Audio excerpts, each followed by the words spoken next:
And what is turning back on Justin Trudeau? The government is turning their back. Other opposition parties and party leaders are turning their back. The is turning their back.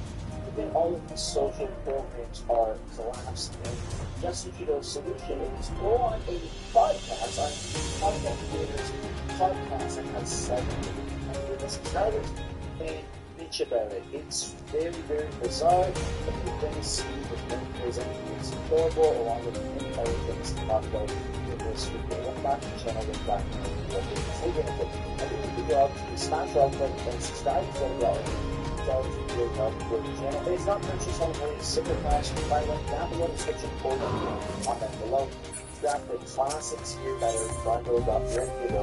You also have the right? You got Holy Stand by the Liberal Party, you got Trudeau Must Go, and Tom that will go Liberal on to other significant that is on the description page to come up with. Look at the photos to sell out to you. Over here, let's get to this again. So polls are not looking favorable still for Justin Trudeau. Pierre Poilievre sitting at 220 delegates to the bottom line of when I'm starting the top end of 246. This is the most seats out of any delegate ever. Pierre Poilievre is, I mean, he's going to set records, man. This is going to be wild. So you're going to see everything that conservatives want to do is to push through the liberals on, to be honest, I mean, when Trudeau finally loses the next election, I think we're just going to step down and see what Jake, right? We're all going to do that pension field, someone's going to go off into this bump or something. We're just going to 61 seats, it's just keep going down. Block at 42, and then Jake is sitting here at another super top of my eyes and not that good. It's not to be condescending, but of course I've got to do that. Real number for Low Man, 17 projected seats, not looking very good at all. And then actually across the board, in terms of most seats that are within the government. The other thing there, is looking very good. It's not looking good in the situation with things as well as podcasts. As we're kind of doing podcast again, which has 870 subscribers at the time point. And what we're saying about this relationship with other politicians, such a gaggle, said it largely when sin ended governance of leaders and right on the first. Prime Minister said his leadership is obviously weapon one right? This picture really well depicts, Trudeau and just genuinely this is style, but it's similar. I'm telling the video, Trudeau on comments, Anthony Yao, 897 subscribers. We got ratio, 260 guns up, 360 guns down. Comments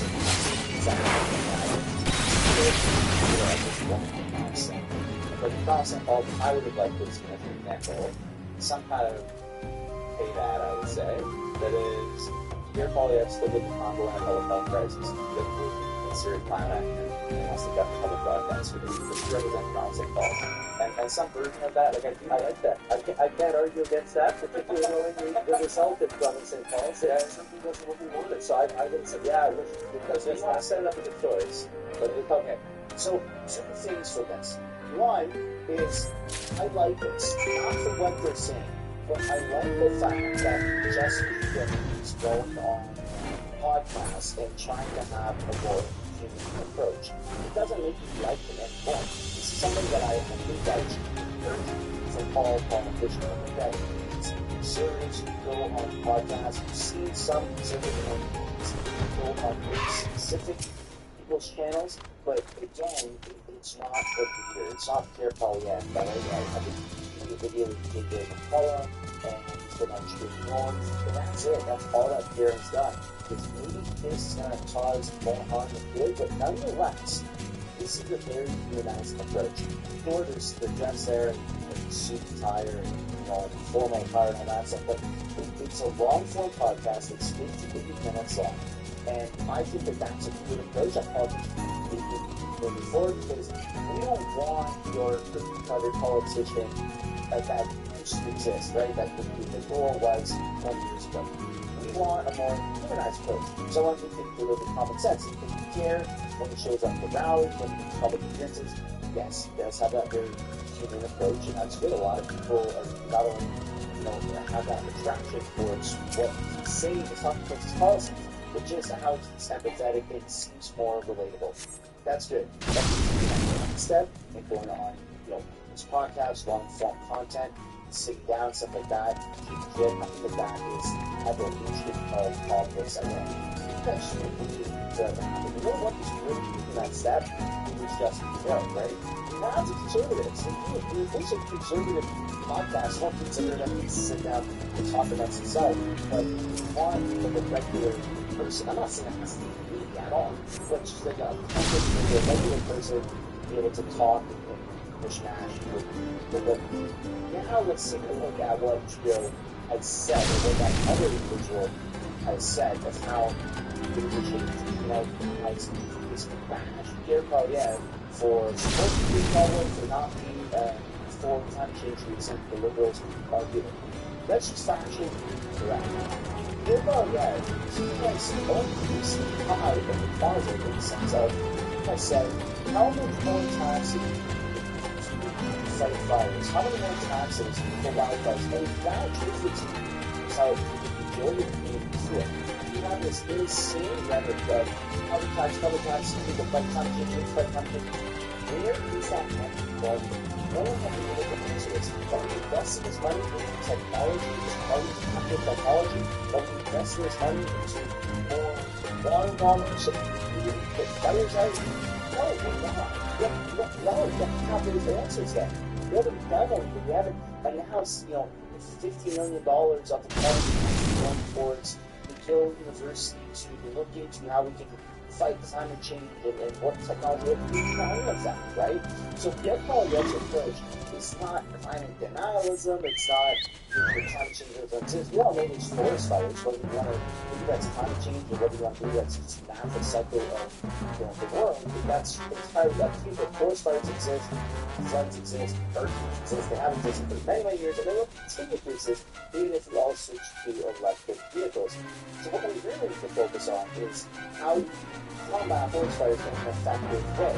So proper infrastructure, proper tools to do that, proper amount of money, proper amount of training for our first responders and first evacuate people, but also combat the fires, the water bodies, right? Things that can actually try to put the fires out. And again, nothing from the federal government. So that's what Pierre Poilievre has hinted at in most question period is how much more money do we need to put into this carbon tax to fight climate change so that we can no longer have forest fires.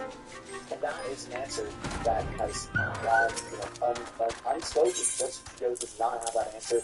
Radical environmental minister Stephen Guilbeault does not have an answer. They just don't have an answer because it's not about fighting forest fires. It's about spread. But nonetheless, I think it's going to get some download time so that. Now let's take over here to a clip from a Canadian hearing, which is getting a lot of attention. But it's those that NCC Guilbeault offered out for political reasons of having very specific burns, right? Prescribed burns in forest so that if you manage the forest, it's just like a natural thing. They want to do that, and then we saw what we saw with the Yaqui National Park. Minister, you're responsible for emergency preparedness. Do you agree with prescribed burns help prevent wildfires? Yes or no? I'm not the expert on how that's the expert have to look at, but I've seen over certain places. Minister, the question was pretty straightforward. Do you agree that prescribed burns help prevent wildfires? Yes or no? It all depends on which area you get. For example, Minister, they do actually help. So, Minister, documents obtained by suggest that Minister Guilbeault's department was working against your mandate. A senior official at Parks Canada wrote in an email months before the Jasper wildfires. At what point did you make the organizational decision to cancel prescribed burns in Western Canada? Then the official stated, and I quote, political perception may become more important than actual prescription windows. Minister, newly obtained emails now reveal that this discussion is so long The executive director of conservation replied, Bayview Parks Canada to put forest management above politics. I quote, I hope we don't get into a blanket shutdown, he said. Quote, it is critical to continue those kind of burns. It is how they maintain the community fuel rate, and when they fall behind, it is very difficult to catch up, end quote. So, Minister, when were you first informed that Minister Guilbeault's department was discussing canceling prescribed burns because of political opposition? First of all, I think those questions will answer those early. Right. They don't have answers. They keep ruining our country with taxes, and they're not letting the fires for the forest professionals deal with matters in their own country. You have City of Locals overstepped his boundaries, especially with the Jasper wildfires. And even Danielle Smith had to ask a couple of days, if I'm not mistaken, before she got a letter from Justin Wilson, we got to do something because this whole area, this whole national park is waiting to go up in flames. 4 days later, it went up in flames. Nothing from Justin Trudeau, nothing from the federal government. They don't care. They don't care. I'm going to go and say that they actually want forest fires to happen at this level where it's this catastrophic, where it harms, morale, it harms infrastructure, so that we double down on the right. So we need to fight climate change. We need to have the right fuels to put out fires. So that's where it starts.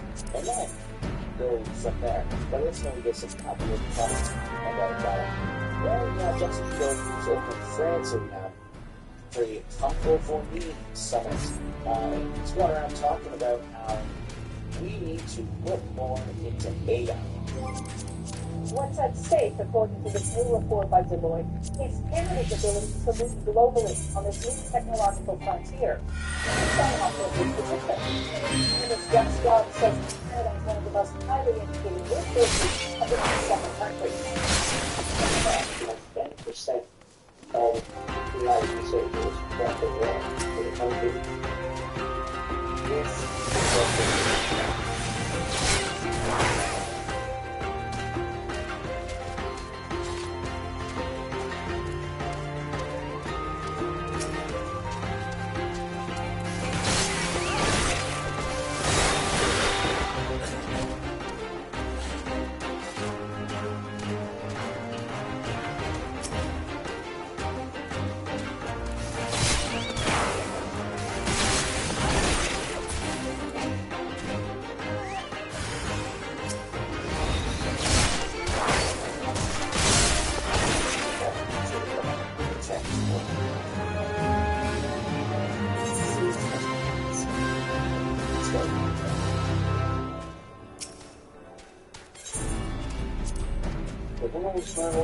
what can I tell you?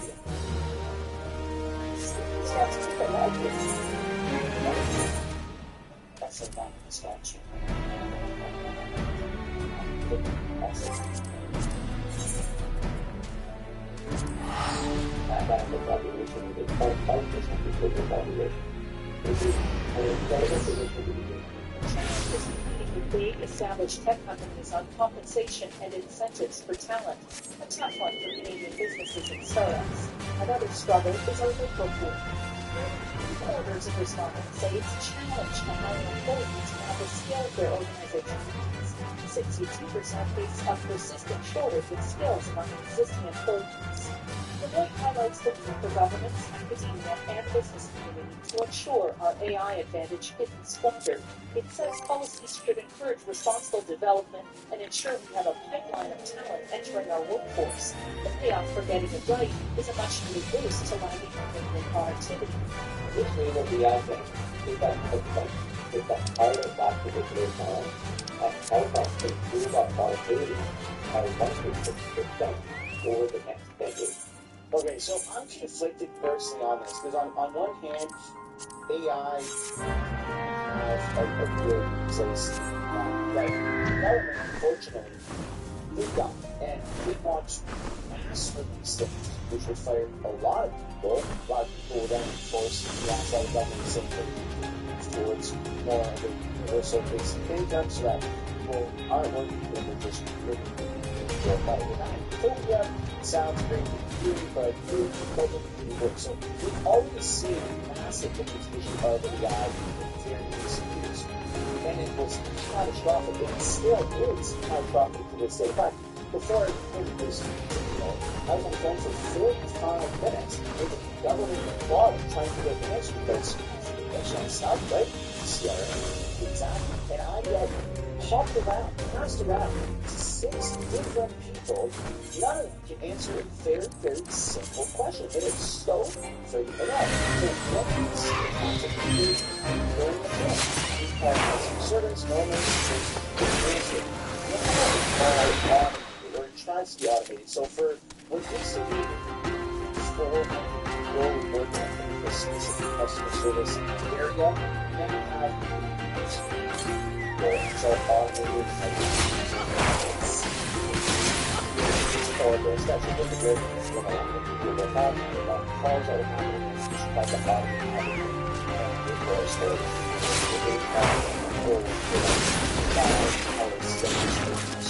Got the phone and without seeing that and something people that government stuff that the government the implement AI for society right now. It's I would highly recommend AI for the party sector to slow going out so that you don't have another because right now still you have a lot of companies that are still trying to cut corners and use automated services when there's a prompt for a very simple place for all of these products. Now it's a political accident happened in the house. Yesterday, where Andrew here when Toto was in his world and let us decide what is the big vote. Let's see. There are many years of NDP that are going to stuff points up, and actually his way out. Here's what we know so far. We're going to stack the SATC board with their close friends. Millions in tax dollars. They already get uncovered a massive scandal. These little insiders funneled almost $400 million through their own companies. They got rich, taxpayers got the bill. The RCMP for potential criminal investigation. So what have they got to pay? What's the word of the government? They got House of Commons. Mr. Speaker, I think my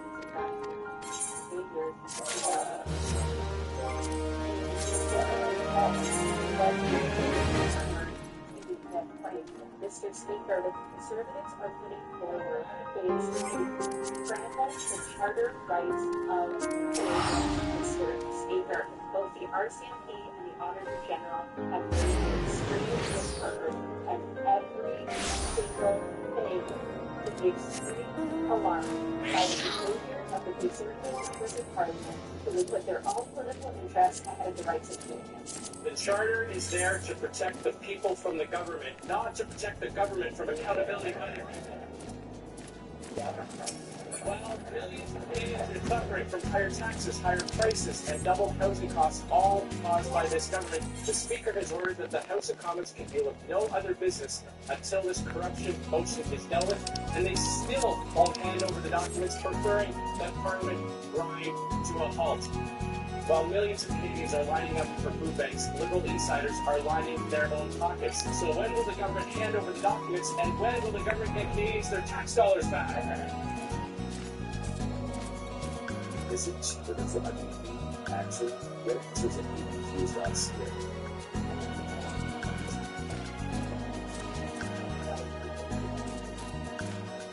And this is probably one of the most impactful strong army situations we've ever seen in the history. So just to kind of recap what is going on with this scandal, the Bloc is trying to push forward a motion which all government would have to vote on to basically give more students or students more money in Quebec. Now, some people agree with that. The Liberals are not agree with that, saying we already give students in Quebec a lot of money.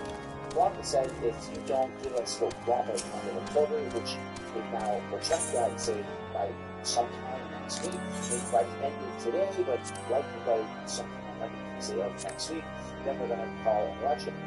So while all of this is happening, we need to come to a decision on whether or not the Liberals expect a decision on whether or not they're actually going to move forward with giving the Oscar Flash and Quebec seniors what they want. So they'll continue to vote, and anything that's put forward, they can't go vote on that.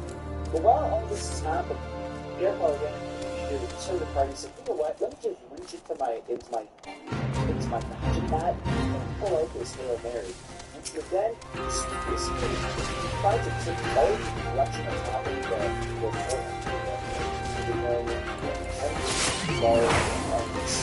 stuff that election that's happening all that stuff so try to do something bring that to the witnesses and investigators so that the opposition drives on. And so basically Mom said no, so we're going to Dad, or Dad said no, we're going to Mom. It's kind of know what is happening, but instead of it being Mom and Dad, it's Mom and Dad said no, so we're going to our cousin's neighbor. That's how far of a stretch this is, but it's working and it's actually legal. Now, most people, in fact, nobody has ever done this in the history of the Canadian Parliament, saying we're not going to resolve things within government, so we're going to go to the police. It's crazy that it's happening, I'll say that, but nonetheless, while that's happening, because there's is now being involved, they have to pause all government orders, so they can't talk about anything other than just surface level material.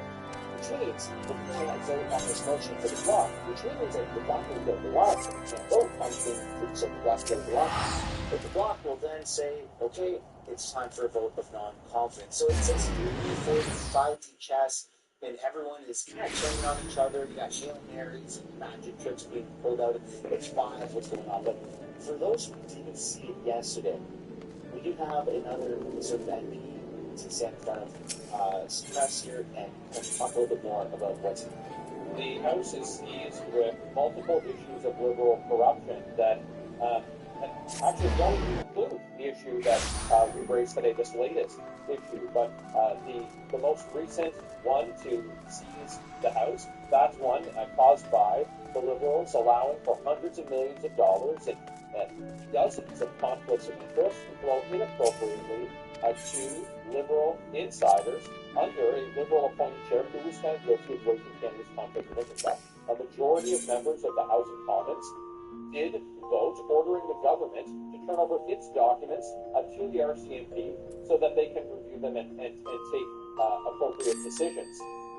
But the government is in violation of that order as ruled by the Speaker of the House, and that matter can be dispensed with very quickly. The government simply has to follow the order of a majority of members that were democratically elected to the House of Commons, which they're not doing right now. The other issue that is yet to be dealt with in the House is that of the other Randy saga, where we have the minister from Edmonton Centre, Justin Trudeau's Liberal minister from Edmonton Centre, Randy Boissonnault, his business partner, who he was continuing to do business with, or there's evidence that, contrary to what Mr. Boissonnault claims, that he was continuing to direct his business that he had a 50% stake in while he was serving in Justin Trudeau's cabinet. His business partner, the Speaker ruled, did not provide the evidence and information that was requested by a parliamentary committee. And it's very simple. The key question was, who was the other Randy? Because the allegation that's been made by some is that it's Justin Trudeau's minister from Edmonton.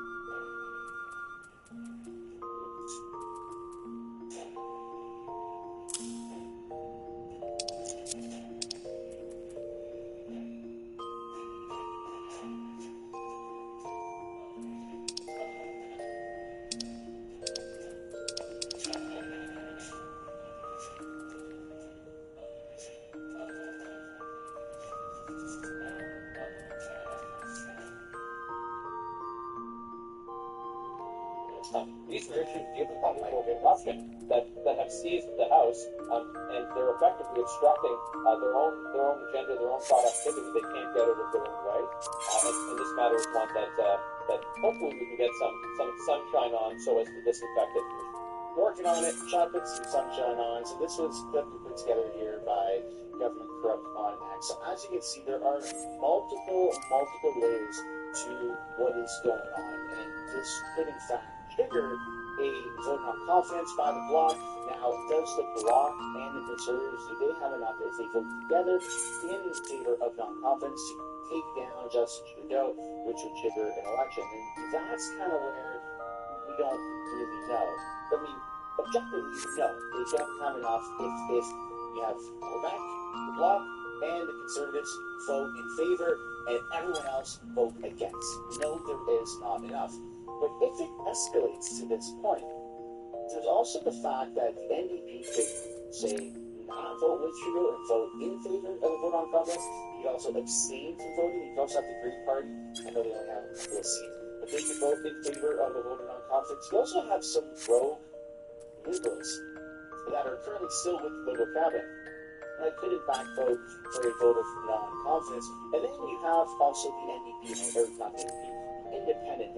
There's a couple of them, right?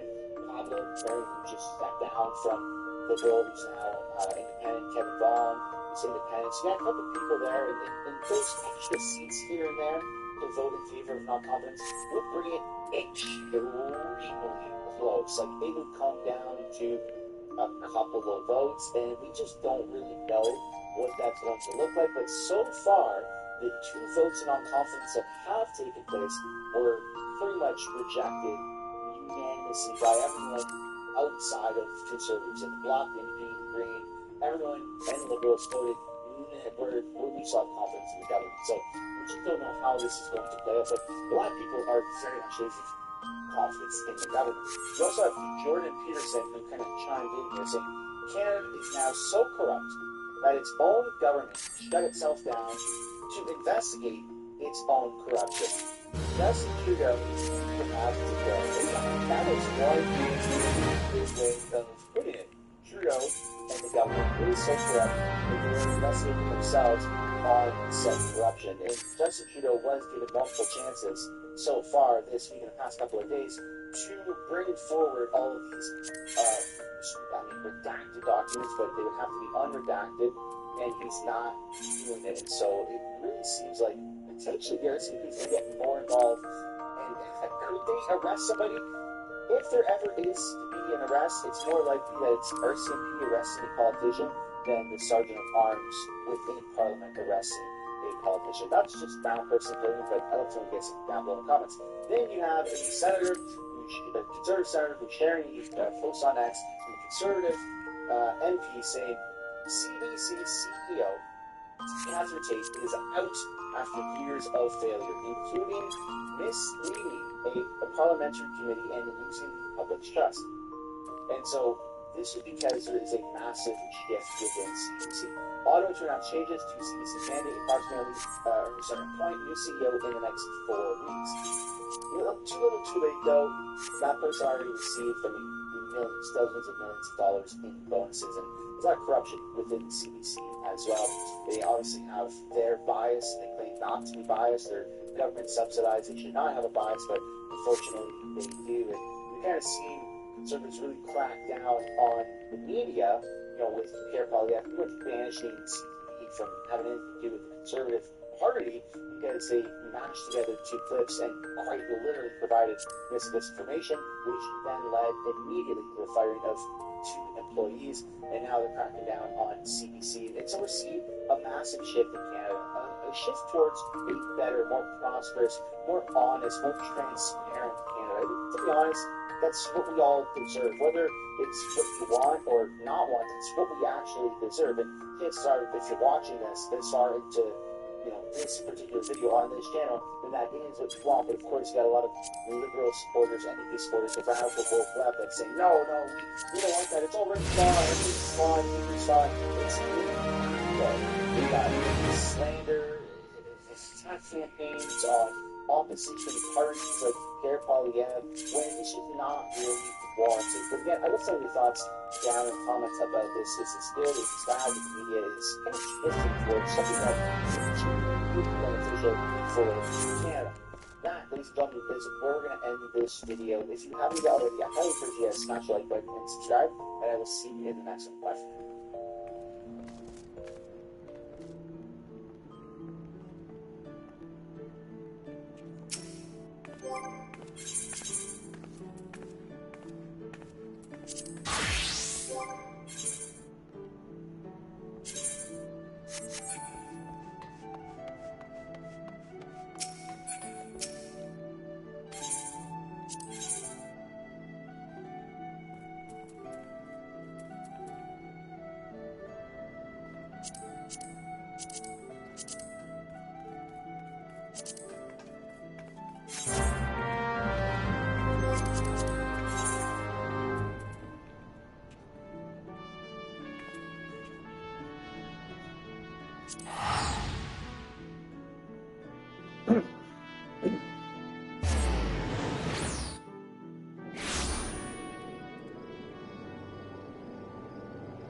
The RCMP and the RCMP and the You guys.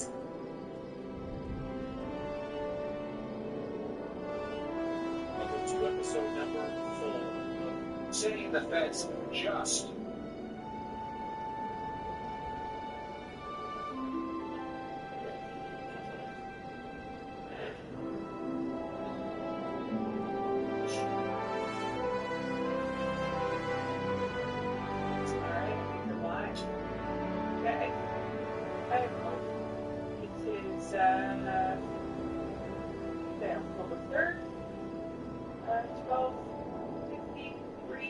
Standard Time, Harlem Dome, my office.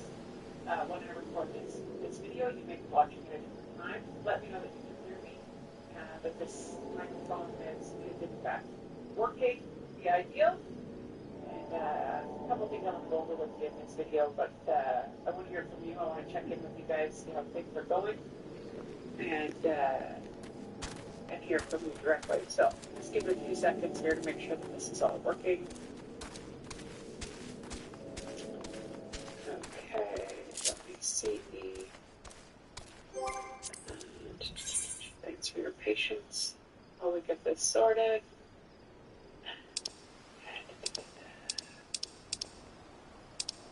Okay, just need to check the audio. That is all. Okay, oh, Jennifer, can you hear me, Jennifer? Yeah, okay. Okay, okay, great. Okay, so a couple things I want to talk to you about.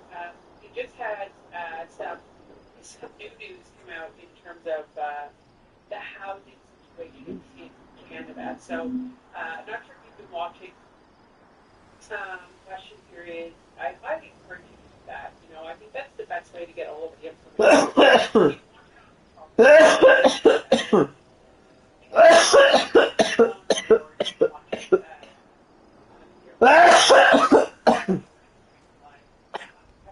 Runs every day when the house is sitting from about 2:15 to 3:15 p.m. Eastern Standard Time.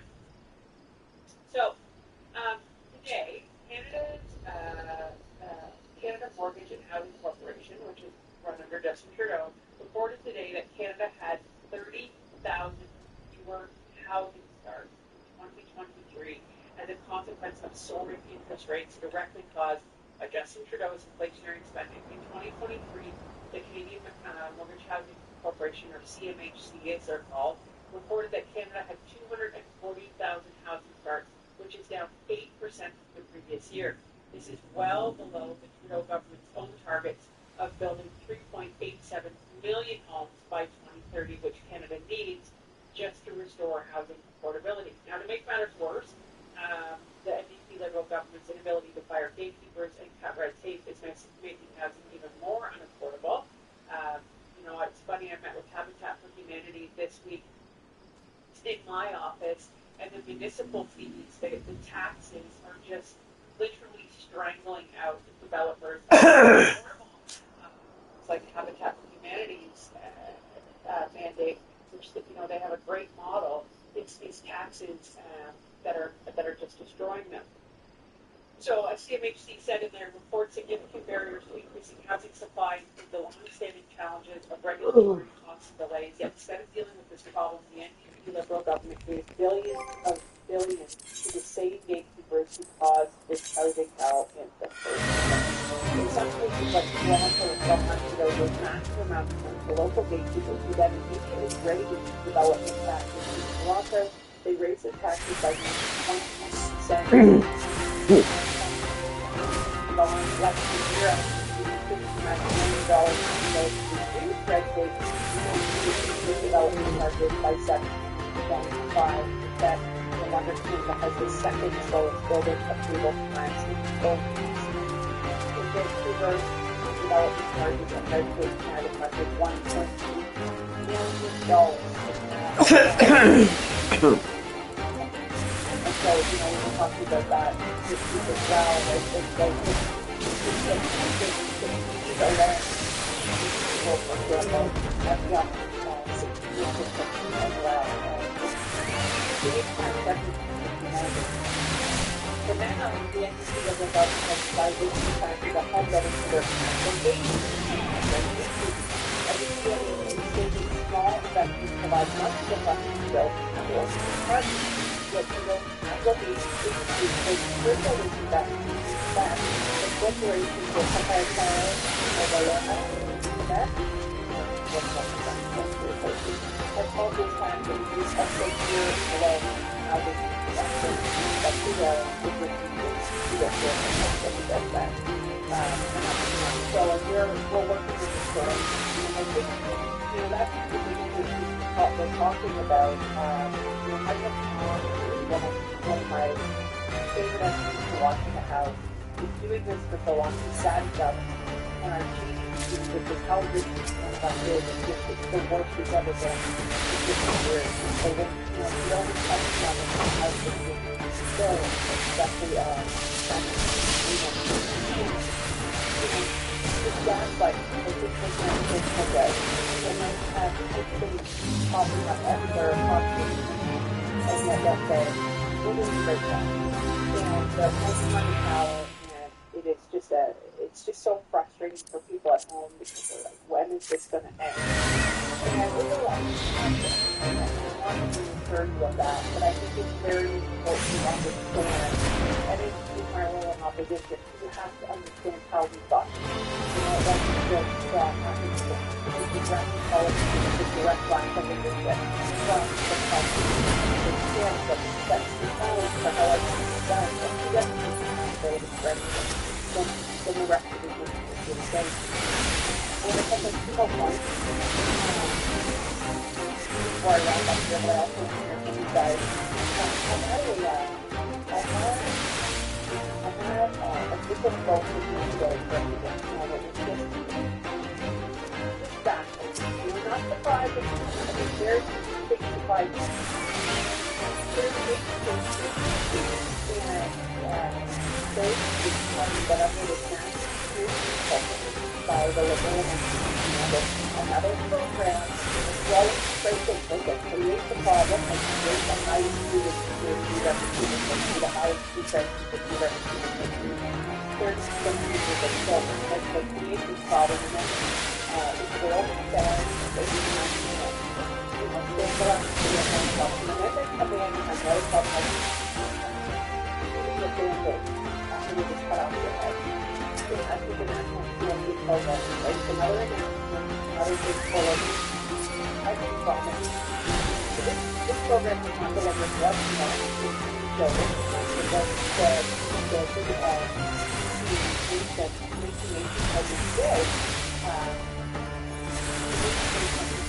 told me today is that they have been cut out of the program. And why? They don't know. It's like Habitat for Humanity was just cut out of the CFC. Why? only a new build, not an affordable house. And this is the kind of incompetence we see within the industry. So then they basically created a credit in the program, okay? But they were also they were also going to go into the property. So those two, simply in there, so it was each other. If you want to control, so that's what we've been talking about in this program over and over again. Is we're going to help you, and we'll do a carve out for you, and we'll do a carve out. So we'll do a carve out for you over here, because it's really good for us. But we're not going to do a carve out for you over here. We're going to put you guys against each other. You get stuff to do with the freedom, and that's the payoff. That's the payoff that happens. And you know, this program is different. And we want to do it. It's the thing out there, program that is designed to track and so let me talk about that. So now that we have like Quebec, like we don't always do stuff in Sweden, but you know, we've done other things that it's what they do to talk to people and say to them stuff again with those kinds of stuff in the the compound is driving up the cost of every single thing we do. We're going to have a complex suffix. But that is the reality of it. And it's actually what the problem is. It's not the policy. So I was going to go I want to be ready for carbon tax collection, and I want to make sure that we are safe to explain these things to the options we have, what's going to happen, you know, what is going to happen. We'll put forward on confidence and confidence. We will keep doing the pressure thing. There's definitely some comments there. Yeah, that is very helpful. Thank you for watching that. You guys understand the how it is, what the good visual so stop the head, what the Bible. Yeah, exactly. You can just get there that how do you watch that? You'll see lots. Touch base, you know, I still think it's really important for you guys to share your stories with me. I love to keep them in the house when I'm doing speeches. How this economy is impacting you. Are you able to access childcare? You know, how are you finding the cost of food?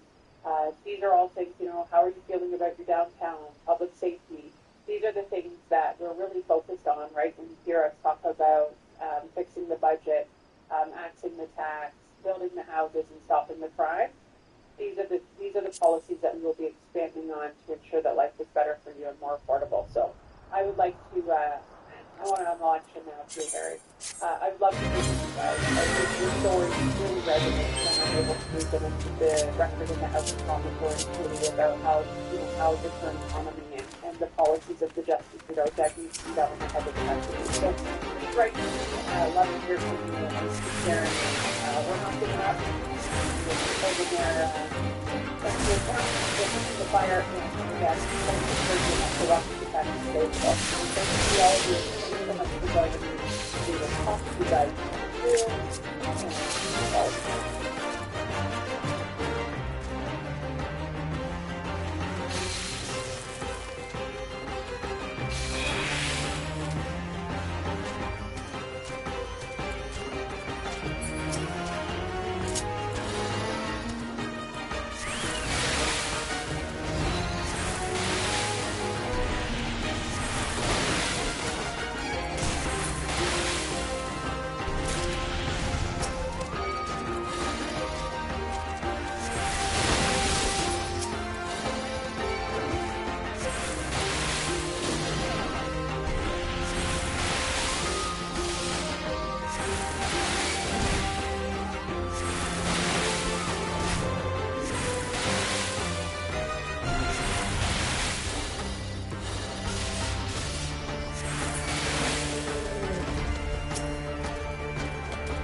today.